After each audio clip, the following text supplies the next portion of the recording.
Good morning to all. 2020ನೇ ಇಸ್ವಿಯಲ್ಲಿ ಬಂದಿರತಕ್ಕಂಥ ಟಿ ಪ್ರಶ್ನೆ ಪತ್ರಿಕೆಯ ಒಂದಿಷ್ಟು ಇಂಗ್ಲೀಷ್ ಪ್ರಶ್ನೆಗಳನ್ನು ಈಗ ನಾವು ಡಿಸ್ಕಸ್ ಮಾಡ್ತಾ ಸಾಗೋಣ. ಆದಮೇಲೆ ಇದೊಂದು ಭಾಳಷ್ಟು ಟ್ರಿಕ್ಕಿ ಕ್ವಶನ್ ಅನ್ನಿಸ್ತು. ಅದಕ್ಕಾಗಿ ಈ ಪ್ರಶ್ನೆ 11ರಿಂದ 15ನೇ ಪ್ರಶ್ನೆವರೆಗೂ ನಿಮ್ಮ ಜೊತೆ ಒಂಥರ ಡಿರೆಕ್ಷನ್ ಟೆಸ್ಟ್ ಥರ ಇದೆ ಇದು. ಅದಕ್ಕಾಗಿ ಇದನ್ನು ನಾನು ತೆಗೆದುಕೊಂಡಿನಿ.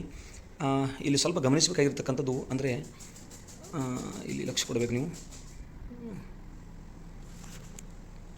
ಇದು ಇದಕ್ಕೆ ತಾನು ನಾನು ಮಾರ್ಕ್ ಮಾಡ್ತಾ ಇದ್ದೀನಲ್ಲ, ಇದು ಮಹಾತ್ಮ ಗಾಂಧಿ ರಸ್ತೆ ಅಂತಕ್ಕಂಥದ್ದು. ಅದೇ ಥರನಾಗಿ ಈ ಕಡೆ ಬಂದಿದ್ದು ಲಿಂಕ್ ರೋಡ್, ಇಲ್ಲಿ ಸ್ಟೇಡಿಯಂ ಇದೆ. ಅದೇ ಥರನಾಗಿ ಈ ಕಡೆ ಸ್ಕೂಲ್ ರೋಡ್ ಇದೆ.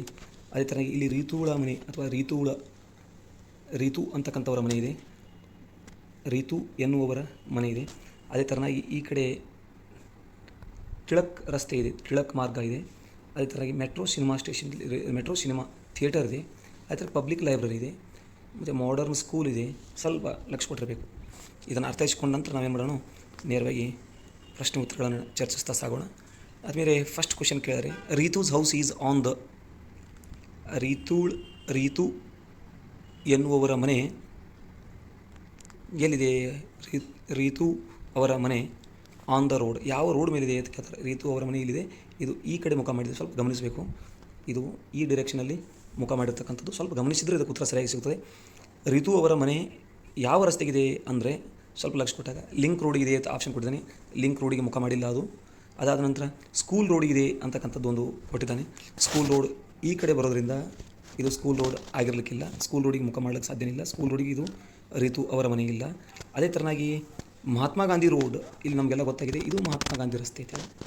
ಮತ್ತು ಇದು ಮಹಾತ್ಮ ಗಾಂಧಿ ರಸ್ತೆ ಇರೋದ್ರಿಂದ ಇದು ಮಹಾತ್ಮ ಗಾಂಧಿ ರಸ್ತೆಗೆ ಇವರ ಮನೆ ಇದೆ ಅಂದರೆ ತಪ್ಪಾಗಲಿಕ್ಕಿಲ್ಲ. ಅದಕ್ಕಾಗಿ ಇಲ್ಲಿ ಇದರ ಸರಿಯಾದ ಉತ್ತರ ಏನು ಅಂದರೆ ಮಹಾತ್ಮ ಗಾಂಧಿ ರೋಡ್ ಅಂತಕ್ಕಂಥದ್ದು. ತಿಲಕ ಮಾರ್ಗ ಅಂತ ಕೊಟ್ಟಿದ್ದಾರೆ. ತಿಲಕ ಮಾರ್ಗ ಅಂತೂ ಅಲ್ಲವೇ ಅಲ್ಲ. ಇದು ಸಂಬಂಧಪಡದೇ ಇರತಕ್ಕಂಥ, ಉತ್ತರಕ್ಕೆ ಸಂಬಂಧಪಡದೇ ಇರತಕ್ಕಂಥದ್ದು ಅಂತಕ್ಕಂಥದ್ದು ಗೊತ್ತಿರಬೇಕು ನಮಗೆ. ತಿಲಕ ಮಾರ್ಗ ಇಲ್ಲ. ಅದಕ್ಕಾಗಿ ಆಪ್ಷನ್ 3 ಸರಿಯಾಗಿರ್ತಕ್ಕಂಥ ಉತ್ತರ ಆಗ್ತದೆ. ಅದೇ ಥರನಾಗಿ 12ನೇ ಪ್ರಶ್ನೆಗೆ ಹೋಗೋಣ. Ritu is in stadium. Ritu ಅವರು ಸ್ಟೇಡಿಯಂನಲ್ಲಿ ಇದ್ದಾರೆ. ಸಿ ವಾಂಟ್ಸ್, ಅವರು ಇಚ್ಛೆ ಪಡ್ತಾರೆ to go to the metro ಸಿನಿಮಾಗೆ ಹೋಗಬೇಕು ಅಂತ ಅವರು ಅಪೇಕ್ಷಿಸ್ತಾರೆ, ಆಸೆ ಪಡ್ತಾರೆ, ಅವರು ಬಯಸ್ತಾರೆ. ಆಗ ಅವರು ಯಾವ ರಸ್ತೆಯ ಮುಖಾಂತರ ಹೋಗಬೇಕು ಅಂತಕ್ಕಂಥದ್ದು ನಾವು ಆಲ್ರೆಡಿ ಗಮನಿಸಿದ್ದೀವಿ. ರೀತು ಅವರು ಎಲ್ಲಿದ್ದಾರೆ ಇಲ್ಲಿ ಆಪ್ಷನ್ದಲ್ಲಿ ಕೊಟ್ಟಿದ್ದಾರೆ.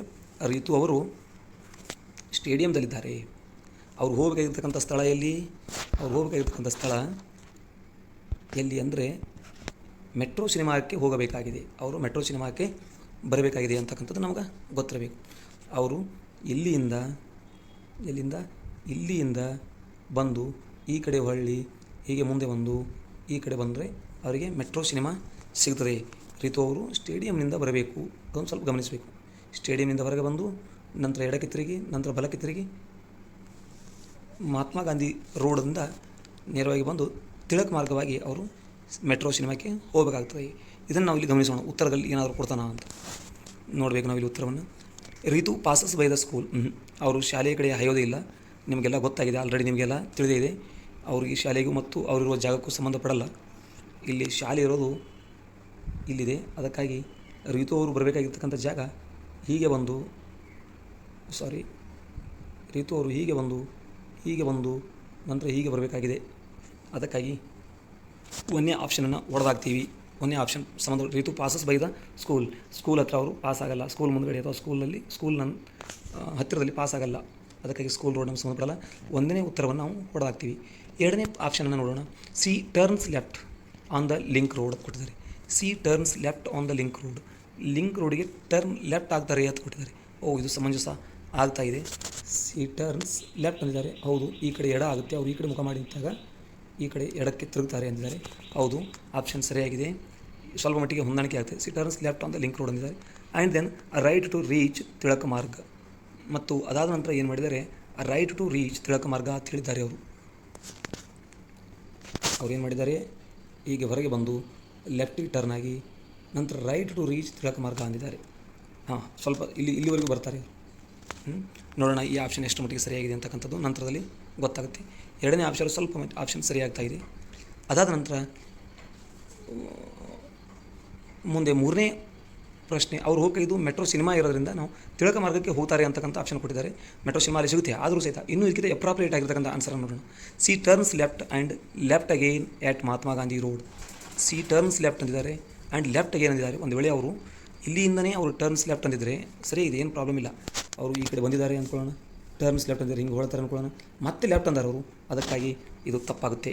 ಮೂರನೇ ಆಪ್ಷನ್ ತಪ್ಪಾಗಿದೆ. ಮೂರನೇ ಆಪ್ಷನ್ ನಾವು ತೆಗೆದುಕೊಳ್ಳುವಂತಿಲ್ಲ. ಅದೇ ಥರನಾಗಿ ಸಿ ಟರ್ನ್ಸ್ ಲೆಫ್ಟ್, ಅವರು ಎಡಕ್ಕೆ ರಿಟು ಅವರು ಎಡಗಡೆ ತಿರುತ್ತಾರೆ ಆ್ಯಂಡ್ ದೆನ್ ರೈಟ್ ಅಗೇನ್, ಮತ್ತು ಬಲಕ್ಕೆ ತಿರುತ್ತಾರೆ ಅಂತ ಎರಡು ಒಂದು ಸೂಚನೆಗಳನ್ನು ಕೊಟ್ಟಿದ್ದಾರೆ. ಕ್ರಾಸಸ್ ದ ಪಬ್ಲಿಕ್ ಲೈಬ್ರರಿಯ ಅನ್ನು ಕ್ರಾಸ್ ಮಾಡ್ತಾರೆ ಅಂದಿದ್ದಾರೆ. ಹೌದು, ಅಲ್ಲಿವರೆಗೂ ಸರಿಯಾಗ್ತದೆ. And go straight down Mahatma Gandhi road ಅಂದಿದ್ದಾರೆ. ಇದು ಆಪ್ಷನ್ ಆಗಲಿಕ್ಕಿಲ್ಲ ಅಂತಕ್ಕಂಥದ್ದು. ಇನ್ನೊಂದು ಸಲ ನೋಡೋಣ. She turns left and then right again ಅಂದಿದ್ದಾರೆ. She turns left and then right again ಅಂದಿದ್ದಾರೆ. ನೋಡೋಣ. ಸಿ ಟರ್ನ್ಸ್ ಲೆಫ್ಟ್, ಓಕೆ, ಇಲ್ಲಿ ಅವ್ರು ಮಾಡಿದ್ದು ಈ ಕಡೆ ಬಂದಿದ್ದಾರೆ ಅಂದ್ಕೊಳ್ಳೋಣ. ಸಿ ಟರ್ನ್ಸ್ ಲೆಫ್ಟ್ ಆಯಿತು, ಸರಿ. ಮುಂದೆ ರೈಟ್ ಅಗೇನ್ ಅಂದಿದ್ದಾರೆ, ಹೌದು, ಅದನ್ನು ಸರಿ. ಎರಡನ್ನು ನಾವು ಸರಿ ಅಂದ್ಕೊಳ್ಳೋಣ.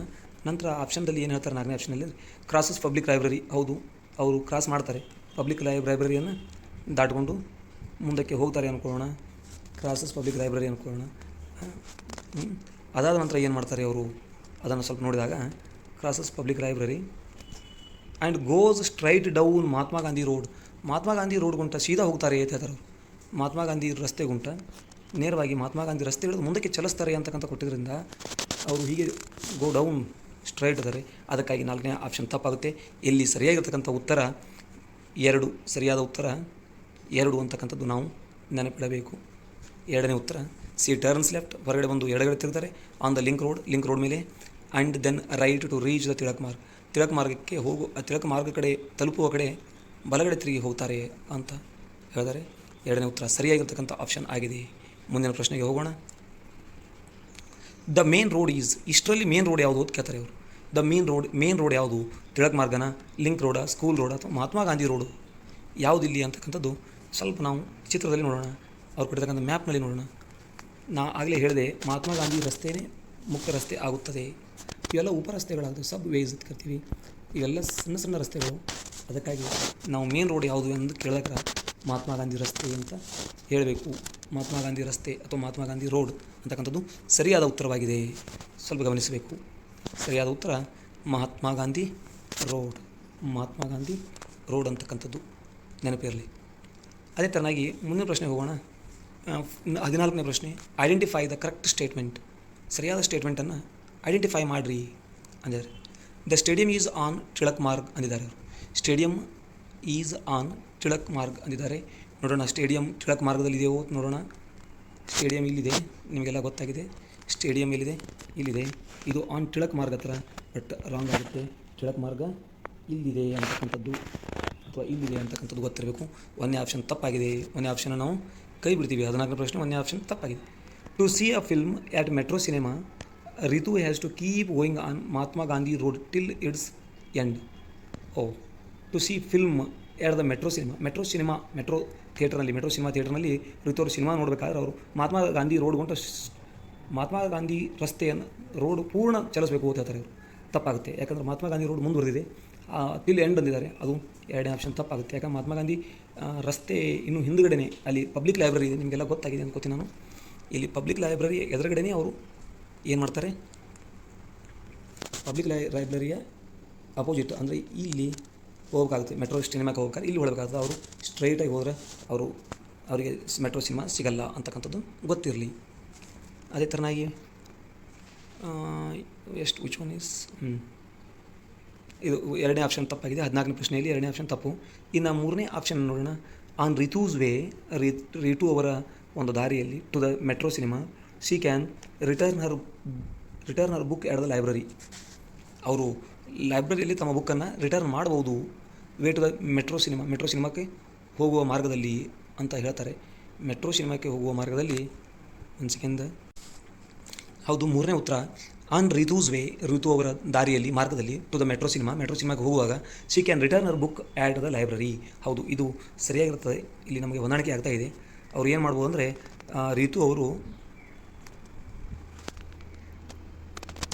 ಹೀಗೆ ಹೋಗುವಾಗ ಮೆಟ್ರೋ ಸಿನಿಮಾಕ್ಕೆ ಹೋಗುವಾಗ, ಈ ಕಡೆಯಿಂದ ಮೆಟ್ರೋ ಸಿನಿಮಾಕ್ಕೆ ಹೋಗುವಾಗ ಅವರು ಲೈಬ್ರರಿಗೆ ಹೋಗಿ ಲೈಬ್ರರಿಯಿಂದ ಮರಳಿ ಲೈಬ್ರರಿ ಬುಕ್ಕನ್ನು ಮರಳಿಸಿ ಮೆಟ್ರೋ ಸಿನಿಮಾಕ್ಕೆ ಹೋಗ್ಬೋದು ಅಂತಕ್ಕಂಥದ್ದು ಮೂರನೇ ಆಪ್ಷನ್ ಸರಿಯಾಗಿದೆ. ಆದಾಗ್ಯೂ ಸಹಿತ ನಾಲ್ಕನೇ ಆಪ್ಷನ್ ಸರಿಯೋ ತಪ್ಪು ಅಂತಕ್ಕಂಥದ್ದನ್ನು ಒಂದು ಸಲ ನೋಡಿ ಒಂದು ನಿರ್ಣಯಕ್ಕೆ ಬರಬೇಕಾಗುತ್ತೆ. ನಾಲ್ಕನೇ ಆಪ್ಷನನ್ನು ನೋಡೋಣ. 14ನೇ ಪ್ರಶ್ನೆಯಲ್ಲಿ ನಾಲ್ಕನೇ ಆಪ್ಷನ್ ಹೀಗಿದೆ: the metro cinema is opposite to Ritu's house ಕೊಟ್ಟಿದ್ದಾರೆ. ರೀತು ಅವ್ರ ಮನೆ ಎದುರಿಗೆ ಮೆಟ್ರೋ ಸಿನಿಮಾ ಇಲ್ಲ, ತಪ್ಪಾಗುತ್ತೆ. ಅದರ ಅವ್ರ ಮನೆ ಎದುರಿಗೆ ಇಲ್ಲದು. ಅದಕ್ಕಾಗಿ ಇಲ್ಲಿ ಸರಿಯಾದ ಉತ್ತರ ಯಾವುದಾಗುತ್ತೆ ಅಂದರೆ ಮೂರನೇ ಉತ್ತರವೇ ಸರಿಯಾಗುತ್ತೆ ಅಂತಕ್ಕಂಥದ್ದು. ಇದೊಂದು ನೆನಪಿಡಬೇಕು ನೀವು, ಮೂರನೇ ಉತ್ತರ ಸರಿಯಾದ ಉತ್ತರ ಆಗಿರ್ತದೆ ಅಂತಕ್ಕಂಥದ್ದು. On Ritu's way to the metro cinema she can return her book at the library ಅಂತಕ್ಕಂಥ ಸರಿಯಾದ ಉತ್ತರವನ್ನು ನೀವು ಟಿಕ್ ಮಾಡಬೇಕಾಗುತ್ತೆ ಅಂತಕ್ಕಂಥದ್ದನ್ನು ಹೇಳಿ ಮುಂದಿನ ಪ್ರಶ್ನೆಗೆ ಹೋಗೋಣ ಅಂತ ಹೇಳ್ತೀನಿ. ಇದು ಸರಿಯಾದ ಉತ್ತರವಾಗಿದೆ. ಅದೇ ಥರನಾಗಿ 15ನೇ ಪ್ರಶ್ನೆ ನೋಡೋಣ. To reach the modern school Ritu has to. ಇಲ್ಲಿ ಟು ರೀಚ್ ಅಂದರೆ ತಲುಪಲು, ದ ಮಾಡರ್ನ್ ಸ್ಕೂಲ್, ಈ ಮಾಡರ್ನ್ ಶಾಲೆಯನ್ನು ತಲುಪಲು ರೀತು ಅವರು ಏನು ಮಾಡಬೇಕು? Ritu has to take the link road ಅಂತಾರೆ. ಮಾಡರ್ನ್ ಸ್ಕೂಲನ್ನು ತಲುಪಲು ರೀತು ಅವರು ಲಿಂಕ್ ರೋಡನ್ನು ತೆಗೆದುಕೊಳ್ಬೇಕು ಅಂತ ಕೇಳಿಕೊಟ್ಟು ಆಪ್ಷನ್ ಕೊಟ್ಟಿದ್ದಾರೆ. ಎಲ್ಲಿ ರೀತು ಅವರು ಲಿಂಕ್ ರೋಡನ್ನು ತೆಗೆದುಕೊಳ್ಬೇಕು ಅಂತ ಕೊಟ್ಟಿದ್ದಾರೆ. ಇಲ್ಲ, ತಪ್ಪಾಗಿದೆ. ಒಂದನೇ ಆಪ್ಷನ್ ತಪ್ಪಾಗಿದೆ. ಯಾಕಂದರೆ ರೀತು ಅವ್ರ ಮನೆ ಇರೋದು ಇಲ್ಲಿ, ರೀತು ಅವ್ರ ಮನೆ ಇಲ್ಲಿದೆ, ಲಿಂಕ್ ರೋಡ ಈ ಕಡೆ ಇದೆ, ಅದಕ್ಕಾಗಿ ಅದು ಒಂದನೇ ಆಪ್ಷನ್ ತಪ್ಪಾಗಿದೆ ಅಂತಕ್ಕಂಥದ್ದು. ಅದೇ ಥರನಾಗಿ turn left to join school road, ಅವರು ಹೊರಗಡೆ ಬಂದು ಟರ್ನ್ ಲೆಫ್ಟ್ ಎಡಕ್ಕೆ ತಿರುಗಬೇಕು, ಟು ಜಾಯಿನ್ ಸ್ಕೂಲ್ ರೋಡ್. ಇದು ಸರಿಯಾಗುತ್ತೆ. ಅವರು ಸ್ಕೂಲ್ ರೋಡಿಗೆ ಬರಬೇಕು, ಬಂದು ಲೆಫ್ಟ್ ಟರ್ನ್ ಆಗಬೇಕು ಅಂತ ಕೊಟ್ಟಿದ್ದಾರೆ. ಎರಡನೇ ಆಪ್ಷನ್ ಸರಿಯಾಗಿದೆ. ಆದಾಗಿ ಮೂರನೇ ಆಪ್ಷನನ್ನು ಒಂದು ಸಲ ನೋಡೋಣ. Where is it? Turn right to join Mahatma Gandhi road, ತಪ್ಪಾಗಿದೆ. ಈ ಉತ್ತರವೇ ತಪ್ಪಾಗಿದೆ. ನಾಲ್ಕನೇ ಪ್ರಶ್ನೆ pass by the public library, ಇದು ಸಂಬಂಧಪಡದಿರ್ತಕ್ಕಂಥ ಆಪ್ಷನ್ ಆಗುತ್ತೆ. ಅದಕ್ಕಾಗಿ ಇಲ್ಲಿ ಸರಿಯಾದ ಉತ್ತರ ಯಾವುದಾಗುತ್ತೆ ಎಂದರೆ, ಸರಿಯಾದ ಉತ್ತರವನ್ನು ನಾವು ಆಯ್ಕೆ ಮಾಡೋಣ. Turn left to school road ಅಂತಕ್ಕಂಥ ಆಪ್ಷನ್ ಸರಿಯಾಗುತ್ತೆ. ಎರಡನೇ ಪ್ರಶ್ನೆ, ಎರಡನೇ ಉತ್ತರ ಆಪ್ಷನ್ ಸರಿಯಾಗುತ್ತೆ ಅಂತಕ್ಕಂಥದ್ದು. ಮಾಡರ್ನ್ ಸ್ಕೂಲ್ಗೆ ರೀಚ್ ಆಗಬೇಕಾದ್ರೆ ಅವರು turn left to join school road ಅಂತ ಸರಿಯಾದ ಉತ್ತರವನ್ನು ನಾವು ತೆಗೆದುಕೊಳ್ಬೇಕಾಗುತ್ತೆ. ಇನ್ನು ಮುಂದಿನದಾಗಿ 16ನೇ ಪ್ರಶ್ನೆಯನ್ನು ನೋಡೋಣ. ಸ್ವಲ್ಪ ಇವು ಭಿನ್ನವಾಗಿರ್ತಕ್ಕಂಥ ಪ್ರಶ್ನೆಗಳು, ಮ್ಯಾಪ್ ಪ್ರಶ್ನೆಗಳು ಇಲ್ಲಿಗೆ ಮುಕ್ತಾಯಗೊಂಡು 16 ಪ್ರಶ್ನೆ ನೇರ ಪ್ರಶ್ನೆ. ಈ ಪ್ರಶ್ನೆ ಸ್ವಲ್ಪ ಟೀಚಿಂಗ್ ಪೆಡಗಾಜಿಗೆ ಸಂಬಂಧಪಟ್ಟಿರ್ತಕ್ಕಂಥದ್ದು ಹೀಗಿದೆ: language acquisition occurs only when. Language acquisition ಅಂದರೆ ಲ್ಯಾಂಗ್ವೇಜ್ ಪಡೆಯುವುದು, ಲ್ಯಾಂಗ್ವೇಜನ್ನು ಗಳಿಸುವುದು, ಗೇನ್ ಮಾಡುವುದು. ಆಕರ್ಸ್ ಓನ್ಲಿ ವೆನ್, ಅದು ನಡೀತದೆ ಯಾವಾಗ? ಕೇವಲ ಇವಾಗ ಮಾತ್ರ. ಕೊಡ್ತಾರೆ ಏನು? The child is start the rules of grammar. ಆಗಲ್ಲ, ಮಗುವಿಗೆ ಹುಟ್ಟಿದ ತಕ್ಷಣ ನಾವು ಗ್ರಾಮರನ್ನು ಕಲಿಸೋಕ್ಕಾಗಲ್ಲ. ಅದಕ್ಕಾಗಿ ಮಗುವಿನಲ್ಲಿ ಲ್ಯಾಂಗ್ವೇಜ್ ಅಕ್ವಿಜಿಷನ್ ಆಗಲ್ಲ ಅಂತಕ್ಕಂಥದ್ದು. ಅದೇ ಥರನಾಗಿ ಎರಡನೇ ಆಪ್ಷನನ್ನು ನೋಡೋಣ. ಎರಡನೇ ಆಪ್ಷನ್ನಲ್ಲಿ the child is given an award ಕೊಟ್ಟಿದ್ದಾರೆ. ಈ ಉತ್ತರವೂ ಸಹಿತ ತಪ್ಪಾಗುತ್ತದೆ. ಇದು ಒಂದನೇದು ತಪ್ಪಿದೆ, ಎರಡನೇದು ಸಹಿತ ತಪ್ಪಾಗ್ತದೆ. ಮೂರನೇದು the child has exposure to the language ಅಂತ ಕೊಟ್ಟಿದ್ದಾರೆ. ಭಾಷೆಯ ಕಲಿಕೆಯಲ್ಲಿ ತೊಡಗಿಸ್ಕೊಳ್ಬೇಕು, ಎಕ್ಸ್ಪೋಸ್ ಆಗಬೇಕು, ಅಂದರೆ ಮಾತುಗಳನ್ನು ಕೇಳಬೇಕು, ಆಲಿಸಬೇಕು ಅಂತಕ್ಕಂಥದ್ದು. ಇದು ಸರಿಯಾಗಿರ್ತಕ್ಕಂಥ ಉತ್ತರ ಆಗ್ತದೆ. The child is given a lot of reading and writing practice. ಇದೂ ಆಗಲ್ಲ. ಒಂದು ಕಲಿಕೆ, ಭಾಷಾ ಕಲಿಕೆ ಆಗಬೇಕಾದ್ರೆ ಮಗು ಎಕ್ಸ್ಪೋಸ್ ಆಗಬೇಕು, ಮಗು ತೆರೆದುಕೊಳ್ಳಬೇಕು to the language.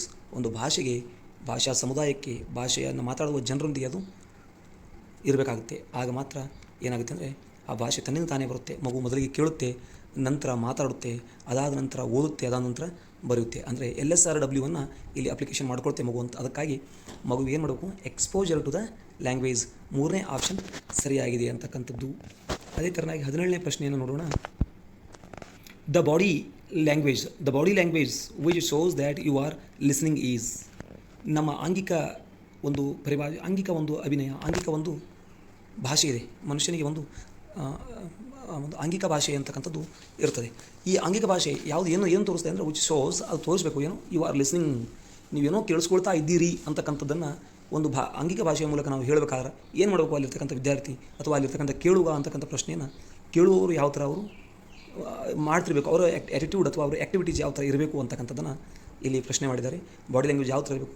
Turning away from the ಸ್ಪೀಕರಿಂದ ದೂರವಾಗಬೇಕು, ಸ್ಪೀಕರ್ನ ಕಡೆ ನೋಡೋದಿಲ್ಲ, ಸ್ಪೀಕರಿಂದ ದೂರವಾಗಿ ಹೋಗಿಬಿಡುವುದು.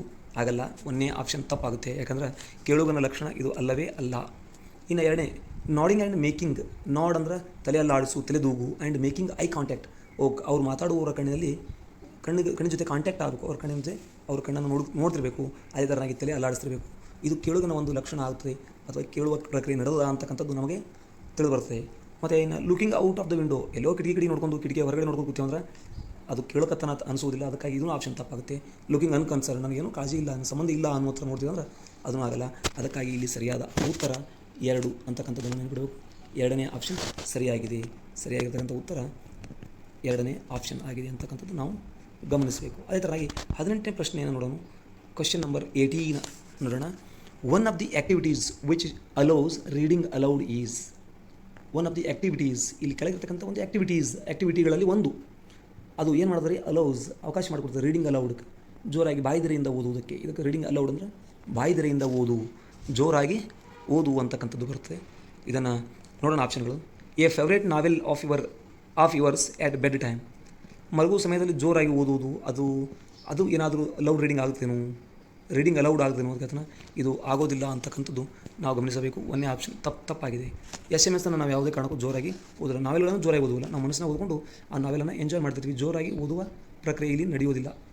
ಅದೇ ಥರನಾಗಿ newspapers in school assembly, ಶಾಲಾ ಪ್ರಾರ್ಥನೆ ವೇಳೆಯಲ್ಲಿ ಏನು ಮಾಡ್ತೀವಿ ನಾವು, ನ್ಯೂಸ್ ಪೇಪರನ್ನು ಓದಿಸ್ತೀವಿ ಮಕ್ಕಳ ಕೈಯಿಂದ, ಆಗ ಅಲ್ಲಿ ಲೌಡ್ ರೀಡಿಂಗ್ ಆಗ್ತದೆ ಅಥವಾ ರೀಡಿಂಗ್ ಅಲೌಡ್ ಆಗ್ತದೆ ಅಂತಕ್ಕಂಥದ್ದು.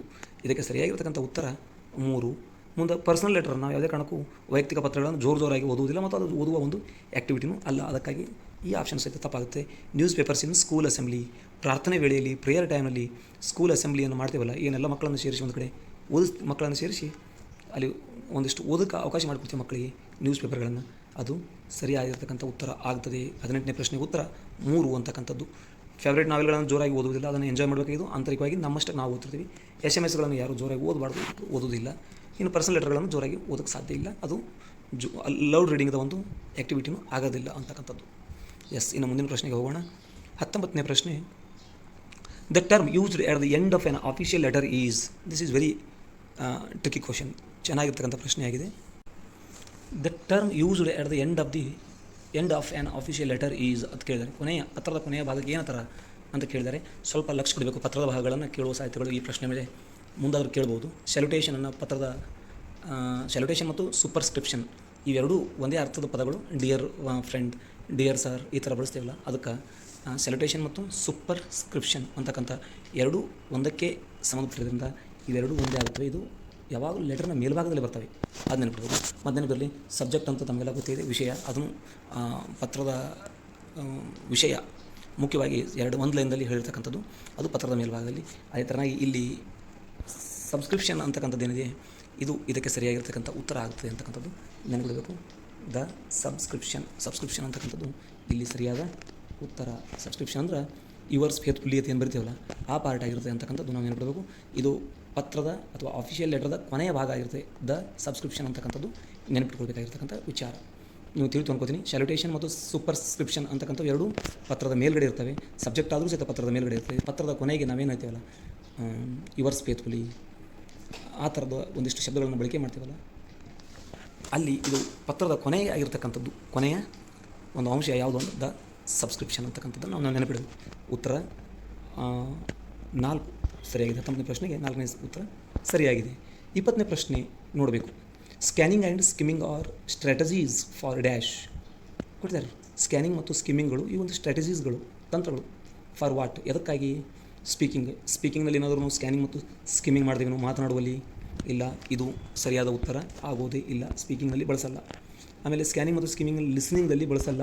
ಆ ಥರದ್ದು ಯಾವುದು ಸ್ಕ್ಯಾನಿಂಗ್ ಮತ್ತು ಸ್ಕಿಮ್ಮಿಂಗ್ ಅಂತಕ್ಕಂಥವು ಸ್ಕಿಲ್ಗಳಿಲ್ಲ. ಇನ್ನು ರೈಟಿಂಗಲ್ಲಿ ಏನಾದರೂ ಬಳಸ್ತೇವೆ ಸ್ಕ್ಯಾನಿಂಗ್ ಮತ್ತು ಸ್ಕಿಮ್ಮಿಂಗ್ಗಳು? ಇಲ್ಲ. ಅದಕ್ಕಾಗಿ ರೀಡಿಂಗ್ನಲ್ಲಿ ಬರ್ತವೆ ಸ್ಕ್ಯಾನಿಂಗ್ ಮತ್ತು ಸ್ಕಿಮ್ಮಿಂಗ್ ಅಂತ ಭಾಗಗಳು. ಸ್ಕ್ಯಾನಿಂಗ್ ಮತ್ತು ಸ್ಕಿಮ್ಮಿಂಗ್ ಕುರಿತಾಗಿ ಇವು ರೀಡಿಂಗ್ದ ಒಂದು ವಿಧಗಳಾಗಿರ್ತವೆ. ಇದರ ಕುರಿತಾಗಿ ನಾನು ಒಂದು ಸಲ ಇದರದೇ ಆಗಿರ್ತಕ್ಕಂಥ ಒಂದು ಸಣ್ಣ ವಿಡಿಯೋವನ್ನು ಮಾಡಿ ಯೂಟ್ಯೂಬ್ಗೆ ಅಪ್ಲೋಡ್ ಮಾಡ್ತೀನಿ ಅಂತಕ್ಕಂಥದ್ದು. ಇಲ್ಲಿ ಸರಿಯಾಗಿರ್ತಕ್ಕಂಥ ಉತ್ತರ ಯಾವುದಂದರೆ ರೀಡಿಂಗ್ ಅಂತಕ್ಕಂಥದ್ದು ನೆನಪಿಕೊಂಡಿರಬೇಕು. ಸ್ಕ್ಯಾನಿಂಗ್ ಮತ್ತು ಸ್ಕಿಮ್ಮಿಂಗ್ ಇವು ಸ್ಟ್ರಾಟಜೀಸ್ ಎಲ್ಲಿ ಬಳಸ್ತಾರೆ ಅಂದರೆ ಓದುವಾಗ ಬಳಸ್ತಕ್ಕಂಥವು ಅಂತಕ್ಕಂಥದ್ದು ತಮ್ಮೆಲ್ಲರಿಗೆ ಗೊತ್ತಾಗಿರಬೇಕು ಅಂತಕ್ಕಂಥದ್ದು. ಅದೇ ಥರನಾಗಿ 21st ಅಂದರೆ 21ನೆಯ ಪ್ರಶ್ನೆಯನ್ನು ನೋಡೋಣ. Student learns a poem by reciting it several times. He is dash ಕೊಟ್ಟಿದ್ದಾರೆ. He is what sort of learner ಅಂತಕ್ಕಂಥದ್ದು ಕೇಳಿದ್ದಾರೆ. ನೋಡಿರಿ, ಆಪ್ಷನ್ಗಳು ಏನು ಆಡಿಟೋರಿ ಲರ್ನರ್ ಅಂತ ಕೊಟ್ಟಿದ್ದಾರೆ, ವಿಜುವಲ್ ಲರ್ನರ್ ಅಂತ ಕೊಟ್ಟಿದ್ದಾರೆ, ಕಿನೆಸ್ಥೆಟಿಕ್ ಲರ್ನರ್ ಅಂತ ಕೊಟ್ಟಿದ್ದಾರೆ, ಕಿನೆಸ್ಥೆಟಿಕ್ ಅಂತಕ್ಕಂಥ ಒಂದು ಲರ್ನರ್ ಆಗಿರ್ತಾನೆ ಅಂತ ಕೊಟ್ಟಿದ್ದಾರೆ. ಕಿನ್ ಅಸ್ಥೆಟಿಕ್, ಇದು ಪ್ರೊನೌನ್ಸಿಯೇಷನ್ ಸ್ವಲ್ಪ ಗಮನಿಸಬೇಕು. ಕಿನ್ ಅಸ್ಥೆಟಿಕ್ ಅಂತಕ್ಕಂಥದ್ದು. ಅದರ ಟ್ಯಾಕ್ಟೈಲ್ ಲರ್ನರ್ ಅಂತ ಕೊಟ್ಟಿದ್ದಾರೆ. ಈ ಕಿನ್ ಅಸ್ಥೆಟಿಕ್ ಮತ್ತು ಟ್ಯಾಕ್ಟೈಲ್ ಲರ್ನರ್ಗಳೇನಾದ್ರಲ್ಲ, ಇವರಿಬ್ಬರು ಒಂದೇ ಒಂದು ಸಾಮ್ಯತೆಯನ್ನು ಹೊಂದಿರತಕ್ಕಂಥ ಕಲಿಕೆಗಾರರು ಅಥವಾ ಕಲಿಕಾರ್ಥಿಗಳು. ಇಲ್ಲಿ ಕಿನೆಸ್ಥೆಟಿಕ್ ಮತ್ತು ಟ್ಯಾಕ್ಟೈಲ್ ಲರ್ನರ್ಸ್ ಏನು ಮಾಡ್ತಾರೆ ಅಂದ್ರೆ, ಮುಟ್ಟಿ ವಸ್ತುವನ್ನು ಮುಟ್ಟುವುದರ ಮುಖಾಂತರ, ಕೆಲಸವನ್ನು ಮಾಡುವುದರ ಮುಖಾಂತರ, ಅದರಿಂದ ಒಂದು ಅನುಭವವನ್ನು ಪಡೆಯುವುದರ ಮುಖಾಂತರ ಕಲಿಕೆಯನ್ನು ಉಂಟು ಮಾಡ್ಕೊತಿರ್ತಾರೆ. ಅದಕ್ಕಾಗಿ ಇವರು ಪೋಯಮನ್ನು ರಿಸೈಟ್ ಮಾಡುವ ವ್ಯಕ್ತಿಗಳಾಗಿರುವುದಿಲ್ಲ ಅಂತಕ್ಕಂಥದ್ದು ನೆನಪಿಟ್ಕೋಬೇಕು. ಈ ಇಬ್ಬರು ರೀಡರ್ಗಳು ಮುಟ್ತಾರೆ. ಇಲ್ಲಿ ಟ್ಯಾಕ್ಟೈಲ್ ಅಂತಕ್ಕಂಥದ್ದು ಇವರು ಮುಟ್ತಾರೆ, ಪ್ರತಿಯೊಂದು ಸ್ಪರ್ಶ ಮಾಡಿ ಕಲಿತಿರ್ತಾರೆ. ಕಿನ್ ಅಸ್ಥೆಟಿಕ್ ಅಂದರೆ ಇವರು ಎಕ್ಸ್ಪೀರಿಯನ್ಸನ್ನು ಮಾಡ್ತಾ ಕಲಿತಿರ್ತಾರೆ. ಅದಕ್ಕಾಗಿ ಇವರಿಬ್ಬರು ಏನಲ್ಲ, ಇವರು ರಿಸೈಟ್ ಮಾಡಿ ಕಲಿಯೋರಲ್ಲ. ಅದಕ್ಕಾಗಿ ಈ ಉತ್ತರ, ಎರಡು ಉತ್ತರಗಳು 2 ಮತ್ತು 4, 3 ಮತ್ತು 4 ನಾನು ಕೈ ಬಿಡ್ತೇನೆ. ಇನ್ನು ಮುಂದಿನದಾಗಿ ನೋಡಿದಾದ್ರೆ ವಿಜುವಲ್ ಲರ್ನರ್, ಅವರೇನಾದ್ರು ಇಲ್ಲಿ ನೋಡುವ ಪ್ರಕ್ರಿಯೆ ಏನಾದರೂ ನಡೆದೇನು ಪೋಯಮ್ದಲ್ಲಿ ರಿಸೈಟ್ ಮಾಡುವಾಗ ಕೇಳಿಸ್ಕೊಳ್ತೀವಿ. ಅದಕ್ಕಾಗಿ ಈ ಉತ್ತರವು ಸರಿಯಾಗಿಲ್ಲ. ಅಂದರೆ ವಿಜುವಲ್ ಏನೂ ಇಲ್ಲಿ ನಾವು ಯಾವ ಚಿತ್ರವನ್ನು ನೋಡುತ್ತಿಲ್ಲ, ಯಾವ ಚಲನಚಿತ್ರಗಳನ್ನಾಗಲಿ, ಯಾವುದೇ ವಿಜುವಲ್ ಏಡ್ಸ್ಗಳನ್ನು ನಾವಿಲ್ಲಿ ಕಾಣ್ತಾ ಇಲ್ಲ. ಅದಕ್ಕಾಗಿ ಇಲ್ಲಿ ರಿಸೈಟ್ ಮಾಡುವಾಗ ಅಂದರೆ ರಿಸೈಟ್ನ ಪಠಣ ಮಾಡುವುದು ಅಂದರ್ಥ. ಅದಕ್ಕಾಗಿ ಎರಡನೇ ಆಪ್ಷನ್ ತಪ್ಪು. 4 ಆಲ್ರೆಡಿ ತಪ್ಪತ್ತೇಳಿ ನಾವು ನಿರ್ಣಯ ಮಾಡಿದ್ದಾಗಿದೆ. ಸರಿಯಾದ ಉತ್ತರ ಆ್ಯನ್ ಆಡಿಟರಿ ಲರ್ನರ್ ಅಂತಕ್ಕಂಥದ್ದು. ಇವರು ಕೇಳಿಸ್ಕೊಳ್ಳೋಕೆ ಭಾಳಷ್ಟು ಮಹತ್ವ ಕೊಡ್ತಾರೆ. ಅದಕ್ಕಾಗಿ ಇವರು ಯಾರು ಆಡಿಟರಿ ಲರ್ನರ್ ಆಗಿರ್ತಾರೆ. ರಿಸೈಟ್ ಮಾಡೋದ್ರ ಮುಖಾಂತರ ಕಲಿಯುವಂಥವ್ರು ಅಂತಕ್ಕಂಥ ನಮ್ಗೆ ಗೊತ್ತಿರಬೇಕು. ಆಪ್ಷನ್ 1 ಸರಿಯಾಗಿರ್ತಕ್ಕಂಥ ಉತ್ತರವಾಗಿದೆ. 22ನೇ ಪ್ರಶ್ನೆ ನೋಡೋಣ. ಭಾಳಷ್ಟು ಸರಳವಾಗಿರ್ತಕ್ಕಂಥ ಪ್ರಶ್ನೆ. The number of syllables in the word ache is ಅಂದಿದ್ದಾರೆ. ಏಕ್ ಅಥವಾ ಓದ್ತೀವಿ ನಾವು. ಏಕ್ ಅಂದರೆ ಇಲ್ಲಿ ನೋವು ಅಂತಕ್ಕಂಥ ಅರ್ಥ, ಕನ್ನಡ ಅರ್ಥ. ಈ ಏಕ್ ಅನ್ನುವ ಪದದಲ್ಲಿ ಎಷ್ಟು ಸಿಲೆಬಲ್ಸ್ ಅದಾವ ಅಂತಕ್ಕಂಥ ಅವ್ರು ಕೇಳಿದ್ದಾರೆ. ಇಲ್ಲಿ ನಾವು ನೋಡಿದ ತಕ್ಷಣ ಗೊತ್ತಾಗುತ್ತೆ, ಒಂದು ಸ್ವರವನ್ನು ಮಾತ್ರ ನಾವು ಉಚ್ಚಾರ ಮಾಡ್ತೀವಿ. ಸ್ವರಗಳು ಎರಡಿದ್ದಾಗಿಯೂ ಸಹಿತ ನಾವು ಉಚ್ಚಾರ ಮಾಡ್ತಕ್ಕಂಥ ಸ್ವರ ಒಂದೇ. ಇದು ಬರೆಯುವಾಗಾದ್ರೂ ನಾವು ಒಂದು ಈಜಿ ವೇ ಅಂದರೆ ಬರೆದು ನೋಡ್ಬೋದು. ಏಕ್ ಅಂತೀವಿ. ವ್ಯಂಜನದಲ್ಲಿ ಯಾವುದೇ ಸ್ವರ ಇಲ್ಲ, ಖ ಅನ್ನುವಲ್ಲಿ ಸ್ವರ ಇಲ್ಲ. ಅದಕ್ಕಾಗಿ ಒಂದೇ ಸ್ವರ ಇರೋದ್ರಿಂದ ಇದು ಒಂದು ಸ್ಟ್ರೆಸ್ ಮಾತ್ರ ಆಗ್ತದೆ. ಅದಕ್ಕಾಗಿ ಇಲ್ಲಿ ಎಷ್ಟು ಸಿಲೆಬಲ್ಗಳಿವೆ ಅಂದರೆ 1 ಸಿಲೆಬಲ್ ಇದೆ. ಅದಕ್ಕಾಗಿ ಸರಿಯಾದ ಉತ್ತರ 1. 2 ಸಿಲೆಬಲ್, 3 ಸಿಲೆಬಲ್ ಇವುಗಳನ್ನು ನಾನು ಒಂದು ಸಲ ಇದರ ಸಿಲೆಬಲ್ ಸಲುವಾಗಿ ಒಂದು ಸಣ್ಣ ವಿಡಿಯೋವನ್ನು ಮಾಡಿ ಹಾಕಲು ಪ್ರಯತ್ನ ಮಾಡ್ತೀನಿ ಸ್ನೇಹಿತರೆ ಅಂತಕ್ಕಂಥದ್ದು. ಏಕ್ ಎನ್ನುವ ಪದದಲ್ಲಿ 1 ಸಿಲೆಬಲ್ ಮಾತ್ರ ಇದೆ. ಅದಕ್ಕಾಗಿ 1ನೇ ಆಪ್ಷನ್ ಸರಿಯಾಗಿ, ಉಳಿದೆಲ್ಲವುಗಳು ತಪ್ಪಾಗಿರ್ತವೆ ಅಂತಕ್ಕಂಥದ್ದು ನಮಗೆ ಗೊತ್ತಿರಬೇಕು. ಸಿಲೆಬಲ್ಗಳು ಬಳಸುವ ರೀತಿ ಸಹಿತ ನಮಗೆ ಗೊತ್ತಾಗಬೇಕು. ಅದಾದ ನಂತರ 23ನೇ ಪ್ರಶ್ನೆಗೆ ನೋಡೋಣ. The activity which helps a slow learner to improve himself. ಒಂದು ಆ್ಯಕ್ಟಿವಿಟಿ ಮಾಡಬೇಕು, ಒಂದು ಚಟುವಟಿಕೆ ಮಾಡಬೇಕು. ವಿಚ್ ಹೆಲ್ಪ್ಸ್, ಅದು ಸಹಾಯ ಮಾಡ್ತಿರಬೇಕು. ಎ ಸ್ಲೋ ಲರ್ನರ್, ನಿಧಾನಗತಿ ಕಲಿಕೆ ಉಂಟಾಗ್ತಕ್ಕಂಥವ್ರಿಗೆ, ಟು ಇಂಪ್ರೂವ್ ಹಿಮ್ಸೆಲ್ಫ್, ಅವ ಇಂಪ್ರೂವ್ ಆಗೋ ಸಲುವಾಗಿ ಅವನಿಗೆ ನಾವು ಒಂದು ಚಟುವಟಿಕೆಗಳನ್ನು ಮಾಡ್ತಿರಬೇಕು. ಏನು ಮಾಡಬೇಕು? Give more books to read, ಹೆಚ್ಚು ಪುಸ್ತಕಗಳನ್ನು ಕೊಡಬೇಕೇನು. ಅವ ಆಲ್ರೆಡಿ ಸ್ಲೋ ಲರ್ನರ್ನ, ಅವೆಲ್ಲಿ ಓದ್ತಾನೆ, ಸ್ಲೋ ಲರ್ನರ್ ಇದ್ದಾಗಾಗಿ ಆ ಆಪ್ಷನ್ ಸರಿಯಾಗಲ್ಲ, ಇದು ತಪ್ಪಾಗ್ತದೆ ಅಂತಕ್ಕಂಥದ್ದು. 1ನೇ ಪ್ರಶ್ನೆ 1ನೇ ಉತ್ತರ ತಪ್ಪು. Give special coaching and proper individual attention ಆಗ್ಬೋದು. ಸ್ಪೆಷಲ್ ಕೋಚಿಂಗನ್ನು ಕೊಡಬೇಕು, ವಿಶೇಷ ತರಬೇತಿಗಳನ್ನು ಕೊಡಬೇಕು ಅವನಿಗೆ, ಮತ್ತು ಇಂಡಿವಿಜುವಲ್ ಅಟೆನ್ಷನನ್ನು ಕೊಡಬೇಕು, ವೈಯಕ್ತಿಕ ಕಾಳಜಿಯನ್ನು ಮಾಡಬೇಕು, ಆತನಿಗೆ ಇಂಡಿವಿಜುವಲ್ ಕೇರ್ ಮಾಡಬೇಕು. ಅವನಿಗೆ ಕಲಿಕೆಯಲ್ಲಿ ಅವನ ಸಲುವಾಗಿ ವಿಶೇಷ ಗಮನವನ್ನು ಕೊಡಬೇಕು, ವೈಯಕ್ತಿಕ ಗಮನವನ್ನು ಕೊಡ್ತಿರಬೇಕು. ಅದಕ್ಕಾಗಿ ಇಲ್ಲಿ ಉತ್ತರ 2 ಸರಿಯಾಗಿರ್ತಕ್ಕಂಥದ್ದು ಅಂತಕ್ಕಂಥದ್ದು ನಮ್ಗೆ ಗೊತ್ತಿರಬೇಕು. 2ನೇ ಉತ್ತರ ಸರಿಯಾಗಿದೆ. 3ನೇ give all the stationery he needs, ಎಲ್ಲ ವಸ್ತುಗಳನ್ನು ಕೊಡ್ರಿ ಅಂತ ಹೇಳಿದರೆ ಅವನು ಎಷ್ಟು ವಸ್ತು ಕೊಟ್ಟರು ಸಹಿತ ಸ್ಲೋ ಲರ್ನರ್ ಆಗಿದ್ದರಿಂದ ಕಲಿಕೆ ಆಗಲಿಕ್ಕಿಲ್ಲ. ಅದಕ್ಕಾಗಿ ನಾವು ವಿಶೇಷ ಗಮನವನ್ನು ಕೊಡಬೇಕಾಗುತ್ತೆ. ಗಿವ್ ಮೋರ್ ಹೋಮ್ವರ್ಕ್, ಸಿಕ್ಕಾಪಟ್ಟೆ ಹೋಮ್ವರ್ಕ್ ಕೊಟ್ಟರೆ ಕಲಿಕೆ ಆಗ್ತದೆ ಅಂತಕ್ಕಂಥದ್ದು ತಪ್ಪು ಪರಿಕಲ್ಪನೆ. ಅದಕ್ಕಾಗಿ 2ನೇ ಉತ್ತರ ಸರಿಯಾಗಿದೆ ಆತ್ಮೀಯರೇ. ಐಡೆಂಟಿಫೈ ರಿಸೆಪ್ಟಿವ್ ಸ್ಕಿಲ್ ಅಂದಿದ್ದಾರೆ. ರಿಸೆಪ್ಟಿವ್ ಅಂದರೆ ಪಡೆದುಕೊಳ್ಳುವುದು ಅನ್ನೋ ಅರ್ಥ ಬರುತ್ತೆ. ಪ್ರೊಡಕ್ಟಿವ್ ಅಂದರೆ ಉತ್ಪಾದನಾತ್ಮಕ ಅಂತಕ್ಕಂಥದ್ದು ಬರುತ್ತೆ. ರಿಸೆಪ್ಟಿವ್ ಅಂದರೆ ಇನ್ಪುಟ್ ಅನ್ನೋ ಅರ್ಥ ತೆಗೆದುಕೊಳ್ಳೋದು. ಇಲ್ಲಿ ರಿಸೆಪ್ಟಿವ್ ಸ್ಕಿಲ್ ಯಾವುದು? ಲಿಸ್ನಿಂಗ್, ಕೇಳಿಸ್ಕೊಳ್ಳೋದು ರಿಸೆಪ್ಟಿವೋ, ಸ್ಪೀಕಿಂಗ್, ಮಾತನಾಡೋದು ರಿಸೆಪ್ಟಿವೋ, ರೆಫರೆನ್ಸ್ ಅಂತ ಸಂಬಂಧಪಟ್ಟಿರ್ತಕ್ಕಂಥ ಒಂದು ಪದ ಆಗಿದೆ. ಅದಕ್ಕಾಗಿ ಇದು ನಮಗೆ ರೆಫರೆನ್ಸ್ ಸ್ಕಿಲ್ ಇಲ್ಲಿ ಬರಲ್ಲ. ಆ ರೆಫರೆನ್ಸ್ ಸ್ಕಿಲ್ ಇದು ರೆಫರ್ ಮಾಡ್ತಕ್ಕಂಥದ್ದು, ಬುಕ್ಗಳ ಓದುವಲ್ಲಿ ಬರ್ತಕ್ಕಂಥದ್ದು. ಅದೇ ಥರನಾಗಿ ರೈಟಿಂಗ್ ಸ್ಕಿಲ್ ಅಂತಕ್ಕಂಥದ್ದು ಇದನ್ನು ಸಹಿತ ಆಗೋದಿಲ್ಲ. ಅದಕ್ಕಾಗಿ ಇಲ್ಲಿ ರಿಸೆಪ್ಟಿವ್ ಸ್ಕಿಲ್ ಅಂದರೆ ಪಡೆದುಕೊಳ್ಳುವುದು ಅಂತಕ್ಕಂಥ ಅರ್ಥದಲ್ಲಿ ತೆಗೆದುಕೊಂಡಾಗ ಸರಿಯಾಗಿರ್ತಕ್ಕಂಥ ಉತ್ತರ ರಿಸೆಪ್ಟಿವ್ ಸ್ಕಿಲ್ಗೆ ಸರಿಯಾಗಿರ್ತಕ್ಕಂಥ ಉತ್ತರ ಲಿಸ್ನಿಂಗ್ ಅಂತಕ್ಕಂಥದ್ದು. ಕೇಳಿಸಿಕೊಳ್ಳುವ ಮುಖಾಂತರ ನಾವು ಸ್ಪೀಕ್ ಮಾಡ್ತೀವಿ, ಇದು ರಿಸೆಪ್ಟಿವ್. ಪ್ರೊಡಕ್ಟಿವ್ ಅಂದರೆ ಸ್ಪೀಕಿಂಗ್, ರೆಫರೆನ್ಸ್ ಆದರೂ ಸಹಿತ productive. Writing it is also productive skill. ಅದಕ್ಕಾಗಿ ನಮಗೆ ಸರಿಯಾಗಿರ್ತಕ್ಕಂಥ ಉತ್ತರ ಲಿಸ್ನಿಂಗ್ ಅಂತಕ್ಕಂಥದ್ದು. ಇದು ರಿಸೆಪ್ಟಿವ್ ಸ್ಕಿಲ್ ಆಗಿದೆ. ಪ್ರೊಡಕ್ಟಿವ್ ಅಂದರೆ ನಾವು ಪ್ರೊಡ್ಯೂಸ್ ಮಾಡ್ತೀವಲ್ಲ, ಏನು ನಾವು ಕಲಿತಿರ್ತಕ್ಕಂಥ ಜ್ಞಾನವನ್ನು ಕೌಶಲ್ಯಯುತವಾಗಿ ಹೊರ ಹಾಕ್ತೀವಲ್ಲ, ಅದು ಪ್ರೊಡಕ್ಟಿವ್ ಅಂತಕ್ಕಂಥದ್ದು. ಇಲ್ಲಿ ರೆಫರೆನ್ಸ್ ಆಗಲಿ ರೈಟಿಂಗ್ ಅಂತೂ ಪಕ್ಕಾ ಪ್ರೊಡಕ್ಟಿವ್ ಸ್ಕಿಲ್ ಆಗಿದೆ. ಸ್ಪೀಕಿಂಗ್ ಅಂತೂ ಪ್ರೊಡಕ್ಟಿವ್ ಸ್ಕಿಲ್, ರೆಫರೆನ್ಸು ಸಹಿತ ಅದೇ ಆಗಿರುತ್ತೆ. ಅದಕ್ಕಾಗಿ ಲಿಸ್ನಿಂಗ್ ಅಂತಕ್ಕಂಥ ಉತ್ತರ ಸರಿಯಾಗಿರ್ತಕ್ಕಂಥದ್ದು. ಇದು ರಿಸೆಪ್ಟಿವ್ ಸ್ಕಿಲ್ ಆಗಿದೆ, ಪಡೆದುಕೊಳ್ಳುವುದು. ಮೊದಲು ಜ್ಞಾನಾರ್ಜನೆ ಮಾಡಬೇಕಾದ್ರೆ ನಾವು ಪಡೆದುಕೊಳ್ಳಬೇಕು ಅಂತಕ್ಕಂಥದ್ದಾಗಿದೆ. ಅದಾದ ನಂತರ 25ನೇ ಪ್ರಶ್ನೆ ನೋಡೋಣ. The teacher feels that some of our learners are making good progress and find the exercise too easy. ಏನು ಮಾಡ್ತಾ ಇದ್ದಾರೆ ಅಂದರೆ, ಶಿಕ್ಷಕರು ಒಬ್ಬರಿಗೆ ಅನಿಸ್ತಾ ಇದೆ, ಏನು ಅನಿಸುತ್ತೆ, ಒಬ್ಬ ಶಿಕ್ಷಕಿ ಒಬ್ಬಳಿಗೆ ಲೇಡೀಸ್ ಕೊಟ್ಟಿದ್ದಾರೆ, ಟೀಚರ್ ಫೀಲ್ಸ್ ಅವ್ರು ಅಂದ್ಕೊಂಡಿದ್ದಾರೆ. ಸಮ್ ಆಫ್ ಅವರ್ ಲರ್ನರ್ಸ್, ಅವಳ ಕಲಿಕಾರ್ಥಿಗಳಲ್ಲಿ ಕೆಲವರು ಆರ್ ಮೇಕಿಂಗ್ ಗುಡ್ ಪ್ರೋಗ್ರೆಸ್, ಚೆನ್ನಾಗಿ ಪ್ರಗತಿಯನ್ನು ಸಾಧಿಸ್ತಾ ಇದ್ದಾರೆ, ಉನ್ನತಿಯನ್ನು ಹೊಂದ್ತಾ ಇದ್ದಾರೆ. ಆ್ಯಂಡ್ ಫೈಂಡ್ ದ ಎಕ್ಸಸೈಸ್, ಅವ್ರೇನು ಎಕ್ಸಸೈಸ್ಗಳು ಕೊಡ್ತಾರಲ್ಲ, ಅಭ್ಯಾಸಗಳು, ಅವುಗಳಲ್ಲಿ ಅವ್ರು ಭಾಳ ಈಜಿ ಅನಿಸುತ್ತವೆ ಆ ವಿದ್ಯಾರ್ಥಿಗಳಿಗೆ. ಸೊ ಸಿವಿಲ್ ಅವಳು ಏನು ಮಾಡಬೇಕು, ಅಲ್ಲಿ ಟೀಚರ್ ಅವರು ಯೂಸ್ ಆ್ಯಂಡ್ ಅಪ್ರಾಪ್ರಿಯೇಟ್ ಸ್ಟ್ರಾಟಜಿ, ಒಂದು ಸರಿಯಾದ ಸ್ಟ್ರಾಟಜಿ ಅಡ್ಯಾಪ್ಟಿಂಗ್ ಮೆಟೀರಿಯಲ್ಸ್ ಬೈ, ಕೆಲವೊಂದಿಷ್ಟು ಮೆಟೀರಿಯಲ್ಗಳನ್ನು ಅಳವಡಿಸಿಕೊಳ್ಳೋದ್ರ ಮುಖಾಂತರ ಏನು ಸ್ಟ್ರಾಟಜಿ ಮಾಡಬೇಕು ಅಂತಕ್ಕಂಥದ್ದನ್ನು ಕೇಳ್ತಾರೆ. ಯಾಕಂದ್ರೆ ಆಲ್ರೆಡಿ ಮಕ್ಕಳು ಜಾಣರಾಗಿಬಿಟ್ಟಾರೆ, ಅದಕ್ಕೆ ಇನ್ನು ಮುಂದೆ ಏನು ಮಾಡಬೇಕು, ಎಲ್ಲ ಈಸಿ ಅನ್ಸುತ್ತೆ ಅವ್ರಿಗೆ. ಅದಕ್ಕಾಗಿ ಇಲ್ಲಿ ಟೀಚರ್ ಆದವರು ಏನು ಮಾಡಬೇಕು, ಶಾರ್ಟನಿಂಗ್ ದ ಮಟೀರಿಯಲನ್ನು ಕೊರತೆ ಕೊಡಬೇಕು. ಇಲ್ಲ, ಮಟೀರಿಯಲ್ದ ಕೊರತೆ ಇದಕ್ಕೆ ಸರಿಯಾದ ಉತ್ತರ ಆಗಲ್ಲ. ಅದೇ ಥರನಾಗಿ ರೀಆರ್ಡರಿಂಗ್ ದ ಮಟೀರಿಯಲ್ಗಳನ್ನು ಮತ್ತೆ ಆರ್ಡರ್ ಮಾಡೋದ್ರ ಮುಖಾಂತರ ಆಗಲ್ಲ. Changing the level of material, ಆ ಮಟೀರಿಯಲ್ಗಳ ಲೆವೆಲ್ಲೇ ಚೇಂಜ್ ಮಾಡಬೇಕು. Changing the form of the task, ಕೆಲಸದ ರೂಪಗಳ ಬದಲಾವಣೆ ಆಗಬಾರ್ದು, ಚೇಂಜಿಂಗ್ ದ ಲೆವೆಲ್, ಹಂತಗಳಲ್ಲಿ ಬದಲಾವಣೆಗಳಾಗಬೇಕು. ಮಗು ಎಲ್ಲವೂ ಈಸಿಯಾಗಿ ಕಾಣ್ತಾ ಇದೆ, ಅದಕ್ಕಾಗಿ ಏನು ಮಾಡಬೇಕು, ಆ ಲೆವೆಲನ್ನು ಸ್ವಲ್ಪ ಡಿಫಿಕಲ್ಟಿ ಲೆವೆಲನ್ನು ಜಾಸ್ತಿ ಮಾಡ್ಕೊಳ್ಬೇಕು. ಶಿಕ್ಷಕರಾದವರು ಮಕ್ಕಳಿಗೆ ಕಲಿಕೆ ಉಂಟಾಗಬೇಕಾದ್ರೆ ಚೇಂಜ್ ಮಾಡಬೇಕು, ಏನು ಅದರ ಹಂತದಲ್ಲಿ ಸ್ವಲ್ಪ ಹೆಚ್ಚಿನ ಹಂತಕ್ಕೆ ಮಕ್ಕಳನ್ನು ಕೊಂಡೊಯ್ಬೇಕು. ಆಗ ಅವ್ರಿಗೆ ಇಂಟ್ರೆಸ್ಟ್ ಬರ್ಸೋಕ್ಕೆ ಸಾಧ್ಯ ಆಗ್ತದೆ. ಇಲ್ಲಿ ಹೋದ್ರೆ ಅವ್ರ ಮಕ್ಕಳು ಮುಂದುವರಿತಕ್ಕಂಥ ಮಕ್ಕಳು ಇವೆಲ್ಲ ಈಸಿ ಆಗ್ತವೆ, ಅವರು ಬೇರೆ ಕೆಲಸಗಳಲ್ಲಿ ತೊಡಗಿಕೊಳ್ಳುವ ಸಾಧ್ಯತೆಗಳು, ಕಲಿಕೆಯನ್ನು ಬಿಟ್ಟುಬಿಡ್ತಾರೆ. ಇವೆಲ್ಲ ಈಸಿ ಅದಾವ ಅಂತೇಳಿ ಬೇಗ ಮುಗಿಸಿ ಇನ್ನುಳಿದ ವಿದ್ಯಾರ್ಥಿಗಳು ತೊಂದರೆ ಕೊಡುವ ಸಾಧ್ಯತೆಗಳು ಜಾಸ್ತಿ ಇರ್ತವೆ. ಅದಕ್ಕೆ ಲೆವೆಲನ್ನೇ ಚೇಂಜ್ ಮಾಡಬೇಕು, ಮೆಟೀರಿಯಲ್ ಲೆವೆಲನ್ನೇ ಚೇಂಜ್, ಸ್ವಲ್ಪ ಡಿಫಿಕಲ್ಟಿ ಲೆವೆಲನ್ನು ಚೇಂಜ್ ಮಾಡತಕ್ಕಂಥದ್ದು. ಅದೇ ಥರನಾಗಿ 26ನೇ ಪ್ರಶ್ನೆಯನ್ನು ನೋಡೋಣ. When the teacher comments, teacher ಅವರು ಕಮೆಂಟ್ ಮಾಡ್ತಾರೆ, ಹೆಂಗೆ, that was very well explained, well done, ಚೆನ್ನಾಗಿ ವಿವರಿಸಿದೆ, good, very good, well done, ತುಂಬ ಚೆನ್ನಾಗಿ ಮಾಡಿದೆ ಅಂತ ಹೇಳ್ತಾ ಇದ್ದಾರೆ. ಚೆನ್ನಾಗಿ ಎಕ್ಸ್ಪ್ಲೇನ್ ಮಾಡಿದೀಯಾ ಅಂತ ಇದ್ದಾರೆ. C is giving feedback on, ಅವರು ಎದಕ್ಕೆ ಫೀಡ್ಬ್ಯಾಕ್ ಕೊಡ್ತಾ ಇದ್ದಾರೆ, ಎದಕ್ಕೆ ಮರು ಪ್ರತಿಕ್ರಿಯೆಯನ್ನು ನೀಡ್ತಾ ಇದ್ದಾರೆ. ಬಿಹೇವಿಯರ್ಗೆ ಮತ್ತು ಮರು ಪ್ರತಿಕ್ರಿಯೆ ಅಂತೀರೇನು ಇದಕ್ಕೆ ಇಲ್ಲ. ವೆಲ್ ಡನ್, ನೀವು ಚೆನ್ನಾಗಿ ಎಕ್ಸ್ಪ್ಲೇನ್ ಮಾಡಿರಿ, ಅದು ಬಿಹೇವಿಯರನ್ನು ನಾವು ಮಾಡಲ್ಲ. ಪ್ರೋಗ್ರೆಸ್ ಕೊಡ್ಬೋದಾಗಿತ್ತು, ಇದು ಪ್ರೋಗ್ರೆಸ್ ಮೇಲೆ ಕೊಡ್ತಕ್ಕಂಥದ್ದು ಆಗಲ್ಲ, ಅದಕ್ಕಾಗಿ ಇದು ಸಹಿತ ತಪ್ಪಾಗ್ತದೆ. ಇಂಟರ್ಯಾಕ್ಷನ್ಗೆ ಅಲ್ಲಿ ಸಂವಹನ ನಡೆದಾಗ ಅದರೊಳಗೆ ನಡೀತಕ್ಕಂಥ ಇಂಟ್ರ್ಯಾಕ್ಷನ್, ಪರಸ್ಪರ ಇಂಟ್ರ್ಯಾಕ್ಷನ್ ಆಗಿರ್ತದೆ, ಅದಕ್ಕೆ ಕತೀವಿ, ಅದನ್ನೂ ಅಲ್ಲ. ಇಲ್ಲಿ ಎಕ್ಸ್ಪ್ಲೇನ್ ಮಾಡುವುದು ಲ್ಯಾಂಗ್ವೇಜ್ ಮೇಲೆ ಆಗಿರೋದ್ರಿಂದ ಅದು ಉತ್ತರ ಯಾವುದಾಗುತ್ತೆ ಅಂದರೆ, ಸರಿಯಾದ ಉತ್ತರ ಲ್ಯಾಂಗ್ವೇಜ್ ಅಂತಕ್ಕಂಥದ್ದು ನೆನಪಿಡಬೇಕು. ಸರಿಯಾದ ಉತ್ತರ ಲ್ಯಾಂಗ್ವೇಜ್. ಯಾಕಂದರೆ ವಿವರಿಸುವುದು ಭಾಷೆಯಲ್ಲಿ ವಿವರಿಸೋದಾಗಿದ್ದರಿಂದ ಅವರು ಯಾವುದಕ್ಕೆ ಗುಡ್ ಅಂದಿದ್ದಾರೆ, ಅದಕ್ಕೆ ವೆಲ್ ಡನ್ ಅಂದಿದ್ದಾರೆ ಅಂದರೆ ಆತನ ಭಾಷೆಗೆ ಅಂತಕ್ಕಂಥದ್ದು ಗೊತ್ತಿರಬೇಕು. ಇದು ಸರಿಯಾಗಿರ್ತಕ್ಕಂಥ ಉತ್ತರ. ಅದೇ ಥರ 27ನೇ ಪ್ರಶ್ನೆ ನೋಡೋಣ. In the new system, the structural situational method of learning English, the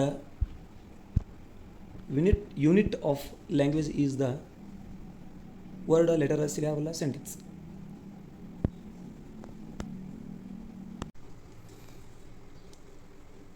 In the new system, the structural situational method of learning English, the unit of language is word order. ಇಲ್ಲಿ ಆ್ಯಕ್ಚುಲಿ ವರ್ಡ್ ಆರ್ಡರ್ ಆಗುತ್ತೆ, word ಲ್ಯಾಂಗ್ವೇಜ್ದು unit ಆಗುತ್ತೆ. ಹಾಗೆ sentence ಅಂತೂ ಕೆಲವೊಂದು ಕಡೆ ಕೊಟ್ಟಿದ್ದಾರೆ, ಅದಕ್ಕೆ ಇವೆರಡರಲ್ಲಿ ಸ್ವಲ್ಪ ಕ್ಲಾರಿಫೈ ಮಾಡ್ಕೊಳ್ಬೇಕಾಗುತ್ತೆ ತಾವುಗಳು. ಇಲ್ಲಿ ಸರಿಯಾದ ಉತ್ತರ ವರ್ಡ್ ಆರ್ಡರ್ ಅಂತ ಕೊಟ್ಟಿದ್ದಾರೆ. ಇಲ್ಲಿ ವರ್ಡ್ ಆರ್ಡರ್ ಸರಿಯಾಗಿರ್ತಕ್ಕಂಥ ಉತ್ತರ ಆಗುತ್ತೆ ಅಂತಕ್ಕಂಥದ್ದು ನನ್ನ ಅಭಿಪ್ರಾಯ. ಈ ಉತ್ತರವನ್ನು ತಾವು ಸ್ವಲ್ಪ ಕ್ಲಾರಿಫೈ ಮಾಡ್ಕೊಳ್ಬೇಕು, ಕಮೆಂಟ್ನಲ್ಲಿ ನೀವೇ ಹೇಳಿದ್ರೆ ಸರಿಯಾಗುತ್ತೆ ಅಂತಕ್ಕಂಥದ್ದು. Okay, will move on with next question. ಮುಂದಿನ ಪ್ರಶ್ನೆ, the use of two languages in the class room can be done in such a way as provide comprehensible input in the target language using the first or native language. It is complete. To provide background information, this is the use of two languages, ಎರಡು ಭಾಷೆಗಳನ್ನು ಬಳಸುವುದು. ಎಲ್ಲಿ, in the classroom ತರಗತಿಗಳಲ್ಲಿ, can be done ಮಾಡಲಾಗುತ್ತದೆ, in such a way as to provide comprehensible input in the target language using the first or native language. First ಅಂದರೆ mother tongue, ಮಾತೃಭಾಷೆಯನ್ನು ಬಳಸ್ಕೊಳ್ತೀವಿ ಈ ಒಂದು ಕ್ಲಾಸ್ ರೂಮ್ ಸಿಚುವೇಷನ್ದಲ್ಲಿ. Provide background ಇನ್ಫಾರ್ಮೇಷನನ್ನು ಕೊಡೋ ಸಲುವಾಗಿ, ಹಿನ್ನೆಲೆಯ ಮಾಹಿತಿಗಳನ್ನು ಒದಗಿಸುವ ಸಲುವಾಗಿ ಕ್ಲಾಸ್ ರೂಮ್ ಸಿಚುವೇಷನ್ಗಳಲ್ಲಿ ನಾವು ಎರಡು ಭಾಷೆಗಳನ್ನು ಬಳಸ್ತೀವಿ. ಇದಕ್ಕೆ ಏನಂತಾರೆ ಅಂತ ಕೇಳ್ತಾರೆ, ಇದಕ್ಕೆ it is none other than grammar translation method. ನೆನಪಿರಲಿ, ಇದು ಗ್ರಾಮರ್ ಟ್ರಾನ್ಸ್ಲೇಷನ್ ಮೆಥಡ್ ಆಗಿದೆ, ಇದು ಡೈರೆಕ್ಟ್ ಮೆಥಡ್ ಅಲ್ಲ. ಡೈರೆಕ್ಟ್ ಮೆಥಡನ್ನು ಈ ಟಾರ್ಗೆಟ್ ಲ್ಯಾಂಗ್ವೇಜ್ನಲ್ಲಿ ಬಳಸ್ತೀವಿ. ಈಗ ಇಂಗ್ಲೀಷ್ ಕಲಿಸುವಾಗ ಇಂಗ್ಲೀಷ್ ಭಾಷೆಯನ್ನೇ ಬಳಸ್ತೀವಿ ಮಕ್ಕಳಿಗೆ, ಅದಕ್ಕಾಗಿ ಇದು ಡೈರೆಕ್ಟ್ ಮೆಥಡ್ ಆಗೋಲ್ಲ. ಮಲ್ಟಿಲಿಂಗ್ವಲಿಸಮ್ ಅಲ್ಲ, ಬಹುಭಾಷೆಗಳನ್ನು ನಾವು ಬಳಸೋದಿಲ್ಲ, ಬಹುಭಾಷೆ ಆಗಲ್ಲ. ಬಟ್ ಗ್ರಾಮರ್ ಟ್ರಾನ್ಸ್ಲೇಷನ್ ಮೆಥಡನ್ನು ಬಳಸ್ತೀವಿ ನಾವು, ಟ್ರಾನ್ಸ್ಲೇಟ್ ಮಾಡ್ತಾ ಹೋಗ್ತೀವಿ. ಕಮ್ಯುನಿಕೇಟಿವ್ ಅಪ್ರೋಚು ಅಲ್ಲ. ಅದಕ್ಕಾಗಿ ಇಲ್ಲಿ ಸರಿಯಾದ ಉತ್ತರ ಯಾವುದಪ್ಪ ಅಂದರೆ ಗ್ರಾಮರ್ ಟ್ರಾನ್ಸ್ಲೇಷನ್ ಮೆಥಡ್. ಓಕೆ, ಮುಂದಿನ ಪ್ರಶ್ನೆ. ಓಪನ್ ಯುವರ್ ಬುಕ್ಸ್ ನಾವು. ಡೈಸಿಲ್ಯಾಬಿಕ್ ಅಂದರೆ 2 ಸಿಲಾಬಲ್ಗಳು ಹೊಂದಿರ್ತವೆ. 2 ಸಿಲಾಬಲ್ಗಳು ಹೊಂದಿರತಕ್ಕಂಥ ವರ್ಡ್ ಯಾವುದು? ಮೇಲಿನ ವಾಕ್ಯದಲ್ಲಿ ಅಥವಾ ಪ್ರಶ್ನೆ ಮಾಡಿದ್ದಾರೆ. Open your book now, open your books now ಅಂತಕ್ಕಂಥದ್ದು. Open your books now. Your ಇಲ್ಲಿ ಒಂದು ಮಾತ್ರ ಸಿಲಾಬಲ್ ಇದೆ, ಇಲ್ಲಿ ಒಂದು ಸಿಲಾಬಲ್ ಮಾತ್ರ ಕಾಣಿಸುತ್ತೆ. ಬುಕ್ಸ್ ಅನ್ನುವಲ್ಲಿ ಒಂದು ಸಿಲಾಬಲ್, ನೌ ಅನ್ನುವಲ್ಲಿ ಒಂದು ಸಿಲಾಬಲ್. ಓಪನ್ ಅಂತಕ್ಕಂಥ 2 ಸಿಲಾಬಲ್ಗಳಿವೆ. ಅದಕ್ಕಾಗಿ ಇದಕ್ಕೆ ಸರಿಯಾಗಿರ್ತಕ್ಕಂಥ ಉತ್ತರ ಓಪನ್ ಅಂತಕ್ಕಂಥದ್ದು. ನೆನಪಿಡಬೇಕು, 2 ಸಿಲಾಬಲ್ಗಳು ಓಪನ್ ಅಂತಕ್ಕಂಥದ್ದು. ಇಲ್ಲಿ ಡೈಸಿಲ್ಯಾಬಿಕ್ ವರ್ಡ್ ಆಗುತ್ತೆ. ಡೈಸಿಲ್ಯಾಬಿಕ್ ಅಂದರೆ 2 ಸಿಲಾಬಲ್ಗಳು ಹೊಂದಿರತಕ್ಕಂಥ ವರ್ಡ್. ಇನ್ನು ಟ್ರೈಸಿಲ್ಯಾಬಿಕ್ ಅಂದರೆ 3 ಸಿಲಾಬಲ್ಸ್ಗಳನ್ನು ಹೊಂದಿರತಕ್ಕಂಥ ವರ್ಡ್ ಆಗುತ್ತೆ. ಆಮೇಲೆ ಮುಂದೆ ಹೀಗೆ ಹಲವಾರು ಸಿಲಾಬಲ್ಗಳನ್ನು ಬಳಸಿ 4 ಸಿಲಾಬಲ್ಗಳು, 5, 6 ಹೀಗೆ ಭಾಳಷ್ಟು ಸಿಲಾಬಲ್ ಶಬ್ದಗಳು ಕಂಡು ಬರ್ತವೆ. ಇಲ್ಲಿ ಡೈಸಿಲ್ಯಾಬಿಕ್ ವರ್ಡ್ ಓಪನ್ ಅಂತಕ್ಕಂಥದ್ದು ಗೊತ್ತಿರಬೇಕು. 2 ಸಿಲಾಬಲ್ಗಳನ್ನು ಹೊಂದಿರತಕ್ಕಂಥ ಒಂದು ಉತ್ತರ. 29ನೇ ಆಪ್ಷನ್ ಸರಿಯಾಗಿದೆ. 30ನೇ ಪ್ರಶ್ನೆ. Read a teacher statement below and choose the most appropriate solution. Teacher, I need a way of helping my young 5 years old learners develop their ವೊಕ್ಯಾಬುಲರಿಯನ್ನು ಇನ್ಕ್ರೀಸ್ ಮಾಡೋ ಸಲುವಾಗಿ ಏನೋ ಹೇಳ್ತಾರೆ teacher. I need a way of helping my young 5 year old learners. 5 ವರ್ಷ ವಯಸ್ಸಿನ ಹುಡುಗನಿಗೆ ಅಥವಾ ಮಗುವಿಗೆ ಏನು ವೊಕ್ಯಾಬುಲರಿ ಹೆಚ್ಚು ಏನು ಮಾಡಬೇಕು? Use a picture dictionary. ಮಗುವಿಗೆ ಪಿಕ್ಚರ್ ಡಿಕ್ಷನರಿ ಕೊಟ್ಟರೆ ವೊಕ್ಯಾಬುಲರಿಯನ್ನು ಜಾಸ್ತಿ ಮಾಡ್ಬೋದೇನು ನೋಡೋಣ. Use an advanced learner dictionary. Advance learner dictionary ಕೊಟ್ಟರೆ ಮಗು ಏನಾದರೂ 5 ವರ್ಷದ ಮಗು ಏನಾದರೂ ಓದಿ ವೊಕ್ಯಾಬುಲರಿಯನ್ನು ಜಾಸ್ತಿ ಮಾಡ್ಕೋತೇನು ಅಂತಕ್ಕಂಥದ್ದು. ಅಥವಾ use a pronunciation dictionary. Pronunciation ಡಿಕ್ಷನರಿಯನ್ನು ಏನಾದರೂ ಕೊಡಬೇಕು ಮಗುವಿಗೆ ವೊಕ್ಯಾಬುಲರಿ ಹೆಚ್ಚು ಮಾಡ್ಕೋ ಸಲುವಾಗಿ?